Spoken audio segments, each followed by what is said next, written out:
Kaixo, hemen bideo honen bitartez ikus nahi duguna da, eta irudi honen bitartez batez ere, klasean landu dugun kontzeptu bat. Sareko zerbitzuetako ikasgaian eta hautazkoa den zerbitzu aurreratuen ikasgaian oso baliagarria izango zaigu kontzeptu hauek ondo menperatzea. Guk zerbitzuak jarriko ditugu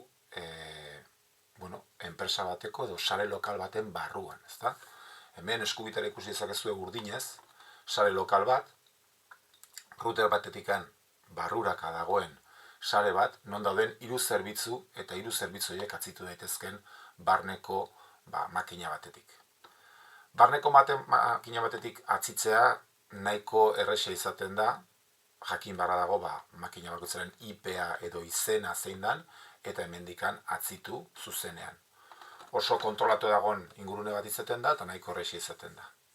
Baina nahi duguna da bereizi zer gertatzen den kanpotikan atzitu nahi dugunean. Balin badaukagu bezero hau dagona interneteko beste puntu batean, hau da, sare honetatik kanpo eta imaginatzen dugu, noski, router hau internetera konektatuta dagoela eta makina hauek guztiek sarbidea daukatela internetera,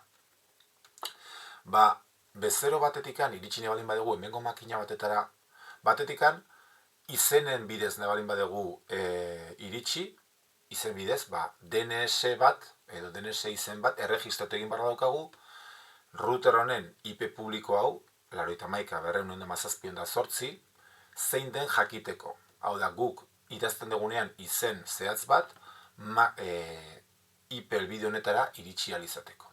Baina hori utziko dugu aurrera gorako.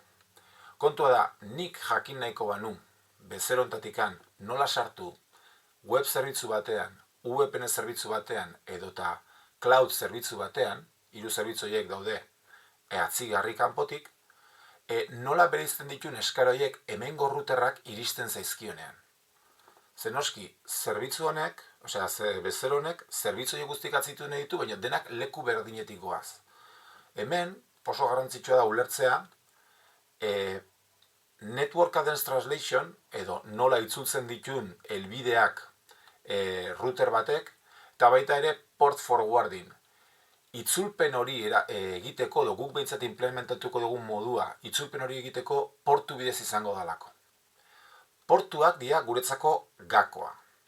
Guk beti, edozein zerbitzu atzitzen dugula ere, atzituko dugu 91.217.108. Baina adirazi beharko diogu routerrari ona iristen dien eskaera guztik baita ere egin behar ditula berbideratu ona edo ona. Ze informazio erabiliz? Portua. Orduan, adibidez, ezaguna da web zerbitzari batek zein portu erabiltzen duen entzuteko. Izaten dela edo 80 edo 943. Horiek dira defektuzko portuak. Makina hau entzuten ari da, esan deguna. Beha da, 198.8.41 makina, eta ari da entzuten 943 portutik. Hori da portua. Baina guk atzitu nahi dugu hemendikan hau. Imagina ezagun cloud zerbitzu honek ere erabiltzen dula 943 portua. Nola bereizi dezake? Barkatu, hau ingo dut mugitu pixka bat. Nola bereizi dezake routerrak ezkerreko bezero ontatikan makina hau edo makina hau atzitu nahi dela. Nola bereizi dezake hori?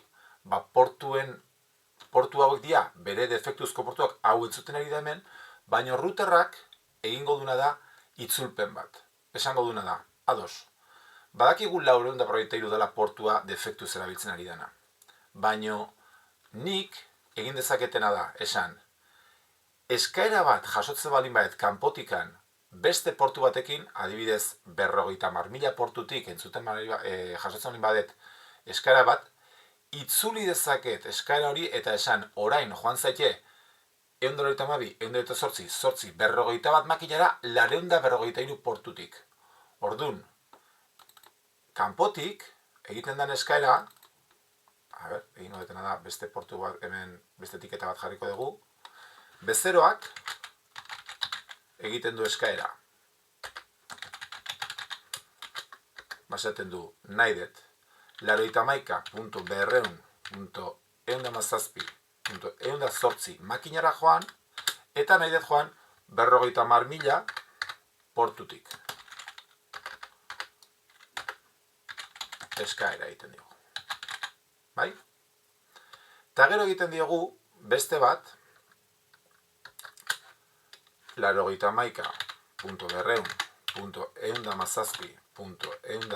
makinara, baino 50.001 portura.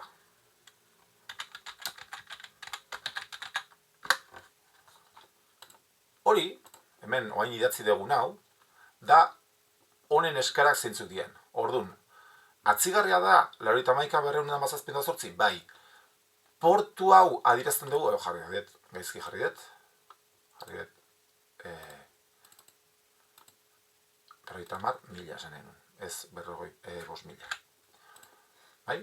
50.000 eta 50.001.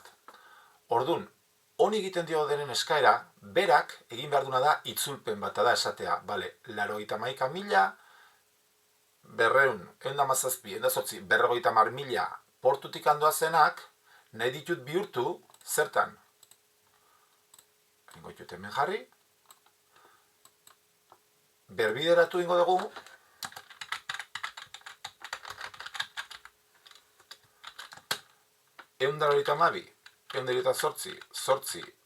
bat makinera eta 253 portura. Zeia, barruraka aldegu bereizi. Eta berdina hemen. Ingoet kopiatu eta itxatxi hemen. Eta 51 joan ordez, joango naiz 53 makinera.